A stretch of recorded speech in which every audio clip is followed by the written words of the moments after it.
juntas reguladoras, la de la carne, por ejemplo, son de esa época, porque ahí actúan ciertos socialistas desencantados del socialismo clásico, como Pinedo, no sé si Previs, que era el discípulo de Pinedo. Pinedo era una vieja familia aristocrática argentina. El joven teniente primero muere en las invasiones inglesas gloriosamente, defendiendo la ciudad. Después viene este Pinedo, que es el nieto del teniente Pinedo de las invasiones inglesas, y este diputado actual del PRO, que es nieto del anterior, que es una vieja familia de Pinedos. El abuelo Pinedo es alguien que, ministro de Economía de Justo, por un lado entrega los resortes fundamentales de la economía a Inglaterra. Argentina era una economía complementaria a Inglaterra, sus ferrocarriles eran complementarios a la producción industrial inglesa, de carne, de tejidos. Argentina era un país netamente exportador de materias primas, pero al mismo tiempo esas materias primas estaban sujetas a ciertas zonas de regulación, de las cuales eran absolutamente contrarios el Partido Radical. Sin embargo, ciertos socialistas, quizás por inspiración de un socialismo europeo clásico, una parte del cual se había aliado con Bismarck y había tenido tratos con el Estado, estos socialistas construyen una esfera estatal importante donde el Estado no gobierna el Banco Central, sin duda, porque el Banco Central se constituye en 1933, es la principal crítica a Scalabrini y Ortiz, se constituye como parte de la economía globalizada de Gran Bretaña, pero había ciertas intervenciones estatales que siguen en la época del peronismo. Y al mismo tiempo empieza el proceso de sustitución de importaciones, y ahí sí hay una cierta clase industrial de pequeños industriales, medianos industriales, y aparece la Unión Industrial Argentina, que se había creado en la década anterior, con ciertos empresarios que tenían una idea más bien de tipo también de creación del mercado nacional, de limitar las importaciones, de industrializar en la fuente donde se producen las grandes cosechas y la industria frigorífica, de modo que aparecen también, sobre todo en la época de la guerra, por el proteccionismo obligatorio que causa la guerra, pequeños talleres y demás, que presentan el problema interesante en el 45 respecto de dónde surgieron los primeros apoyos del gobierno de Perón, de qué tipo de obrero, de qué tipo de proletariado. Y la tesis clásica del peronismo, que cuenta su propia historia, es que eran los obreros que habían sido creados por el proceso de sustitución de importaciones, venidos a la gran ciudad desde el interior, de la ciudad del interior, abandonando los trabajos primarios y recreados como obreros a la manera de la revolución industrial que había contado Marx en el Capital. Eran personas del campo que no tenían instrumentos de trabajo y que no lo siguen teniendo en la gran ciudad, pero ahí se convierten en proletarios explotados. Ahí se convierten en personas expulsadas del campo y protagonistas explotados de la era de la industrialización.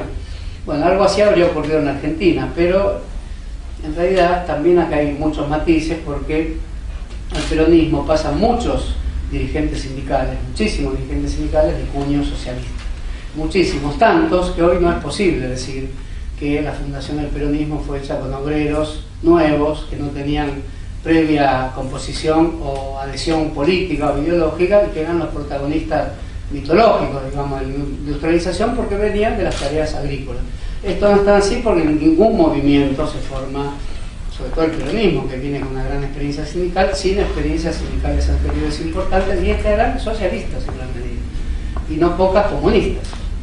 El peronismo disputa a la clase obrera de la época con los grandes dirigentes comunistas de la carne, de Berisso y Ensenada, que son los, digamos, de algún modo los obreros fundadores del peronismo, en disputa con los dirigentes del Partido Comunista, algunos de los cuales pasan al peronismo también. Conocido el caso de Peters, que era el gran dirigente comunista de la carne de la época. El caso de Cipriano Reyes era el dirigente que disputaba con los dirigentes comunistas al proletariado de la carne, y que es durante un breve periodo de un par de años el fundador del partido en el que se basa Perón para ganar las elecciones en 46, después mortal enemigo de Perón también. Entonces, esa es otra historia. De modo que la formación del proletariado peronista tiene un desgarramiento que lo cuenta bien una anécdota que solía salir de la boca de Andrés Framini, que muchos han escuchado, y que Andrés Framini incluso la escribe o la deja en un testimonio muy conocido, que era la marcha que viene del sur, que pasa por las avenidas de estos pueblos hasta desembocar en la Plaza de Mayo ese día del 45. Y familia Framini también es una familia socialista, padre socialista, abuelo socialista, y el joven Andrés, después destinado a ser un dirigente famoso del peronismo y posteriormente del peronismo revolucionario, era también socialista. Y cuando pasa la manifestación, esta es una escena también de gran envergadura legendaria. Cuando pasa la manifestación, el hijo se sirve de la familia socialista, el hijo se suma, eso lo cuenta con gran desgarramiento, porque el padre le dice: hijo, ¿dónde vas? Va a la manifestación, que ya tendría otro nombre, ya no sería el socialismo. Pero está el tema, el gran tema de que el peronismo pone sobre el tapete y logra probar como leyes, muchas leyes que el socialismo infructuosamente, con Palacios a la cabeza, había tratado de aprobar en décadas anteriores. Entonces, ¿por qué esos socialistas no pasan al peronismo?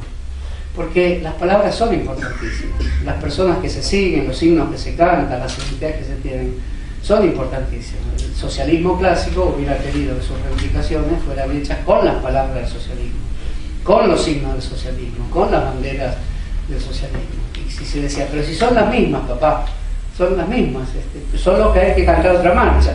Bueno, no servía, pero eso es un tema de onda. Si no se entiende ese tema en Argentina, no se entiende bien incluso las situaciones que estamos pasando anteriormente y las dificultades para construir un gran frente que hable el idioma que efectivamente interprete a todos, porque yo personalmente entendería muy bien que alguien quisiera, porque las palabras son el pan que hablamos todos los días, también nos definen. El más realista diría: y bueno, sí, se hace con otras palabras, pero son las mismas, el contenido me gusta, entonces salgo de mi casa y me incolumno con esta gente que va pasando, que son obreros nuevos y obreros viejos también, porque justamente ese corte sutil del joven obrero sin antecedentes políticos, el que sí lo tenía pero veía que algo pasaba y se sumaba, es el principio básico de aquello que tengo que reponer de mí y dejar un poco entre paréntesis para configurar una gran fuerza política en Argentina. Si yo quisiera en cambio ser fiel al modo en que siempre hablé, podré hacer algo también interesante, que no es cuestionable, ser fiel a mis banderas, a mis palabras, a otras.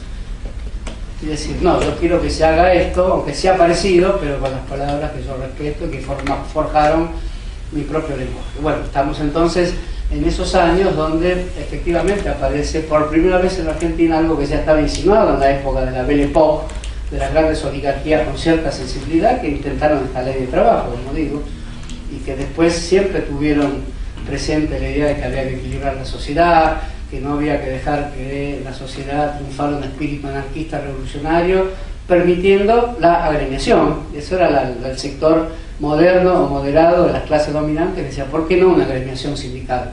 Si efectivamente es un espacio de discusión y de diálogo y no para tirar bombas, entonces sí. Joaquín B. González es el autor del Juicio del Siglo, un libro de 1910 para conmemorar el centenario de la Argentina en 1910. Es un libro que se leyó mucho en esa época, que dice: terminaron las luchas civiles, ahora hay luchas sociales, que no sean iguales a nuestras sangrientas luchas civiles. Permitamos, toleremos un sindicalismo que acate la ley, el orden, etcétera, pero que sea un sindicalismo. Ese es el dilema digamos, que uno con razón diría: no, construyamos un sindicalismo que no sea el tolerado. Si es el tolerado, no va a ser eficaz. Bueno, esas son dimensiones del problema, tal como las recibe el peronismo, y sobre todo Perón, que discursea mucho en 1944. Hay como 200 discursos de Perón en 1944. El gobierno de tipo discursivo solo existe en la Argentina, me parece, en lo que anuncia Perón, que hizo muchos discursos de gran factura, que Perón es un gran orador, y cuando leía, escribía sus propios discursos, que curiosamente son discursos de un castellano muy culto. Para un movimiento al que se le llamó populista, Perón hablaba en tercera persona del plural. Los primeros discursos: os digo, os comunico. Perón es una formación clásica desde el punto de vista idiomático, y es un intelectual militar de alta calidad, escritor de textos importantes y un orador clásico con mucho floreo llevo la más maravillosa música, etc. Son palabras inhabituales en una política argentina corta de recursos discursivos, oratorios y retóricos en general. Y la presidenta hoy es el otro gran gobierno a través del discurso. No se puede decir que la fuerza del discurso, como estudian los lingüistas, que la llaman fuerza locutiva o perlocutiva o locutoria, como quieran llamar. Es decir, el discurso no es meramente un conjunto de palabras que están después que las decisiones se toman y que pueden ser buenas, bellas, floreadas o no, pero casi siempre olvidables porque no hacen al nudo de la cuestión. Bueno, en el primer peronismo y con los discursos de la actual presidenta hacen al nudo de la cuestión, son grandes enmarcamientos, son enmarcamientos de las prácticas. No en vano los discursos anteriores, el discurso de hoy, son todos discursos que introducen siempre temas nuevos y de algún modo en esta era tecnológica de las comunicaciones que parecen todas moldeadas por el mismo tipo de fraseo, sin embargo la vieja escuela milenaria del orador público sigue teniendo una gran vigencia y los pueblos las escuchan porque saben que el destino de miles y miles puede depender incluso a veces de una frase bien puesta o mal puesta. Y de algún modo decisiones que después se encadenan pueden aparecer a través de los grandes discursos de la época y de algo que debemos tener en cuenta, el modo en que a los grandes oradores se les pueden escapar ciertas frases. Conocido el ejemplo de Perón, que promete al padre Hernán Benítez hacer un discurso de conciliación, y es el discurso del 5 por 1. Juzguémoslo como querramos, pero digamos, quedan en la historia un conjunto de frases que parecen desordenadas, desarticuladas y casuales, y sin embargo tienen esa fuerza que los lingüistas llaman ilocutoria, es decir, producen hechos y producen memoria. Entonces por eso tenemos que estar atentos, nosotros, la presidenta, todos tenemos que estar atentos al cuadro discursivo en que está inmersa una sociedad con débiles estructuras políticas, porque si fueran más sólidas las estructuras políticas, ya los discursos las hacen cimbrar o estremecer un poquito menos, ¿no? Bueno, en el peronismo aparece la cuestión sindical y empresarial. Los grandes sindicatos, está la ley de asociaciones profesionales, que el peronismo aprueba casi de inmediato en sus primeros años, que es el fin del sindicato anarquista, digamos.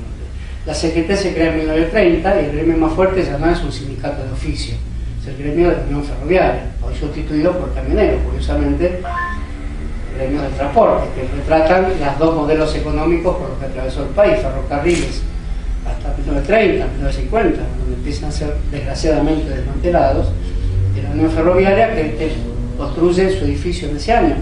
Cualquiera que pase por la avenida Independencia y Rioja, en el barrio de Boedo, en Buenos Aires, puede percibir el poderío de la Unión Ferroviaria por ese edificio, un edificio de estilo Art Deco, el gran estilo de la época, un edificio muy refinado, hoy está vapuleado, por cierto, pero tiene casi 80 años el edificio, pero mostraba el poderío de la Unión Ferroviaria, que en 1930 tiene su máximo esplendor, y ahí se reúne la CGT. La CGT no tiene edificio propio, es el gremio que comanda, es el gremio socialista, es el gremio que casi vuelca la elección de 1945, cuando se define la huelga general para el 18 de octubre del 45, la Unión Ferroviaria casi toda está encolumnada en no hacer la huelga y en seguir las instrucciones del Partido Socialista. Y los gremios nuevos son gremios más aptos de ver que se iniciaba otra época con aquellas nuevas palabras, la Unión Metalúrgica, o la metalurgia, si quieren, en esa época, la AOT, la Asociación Obrera Textil,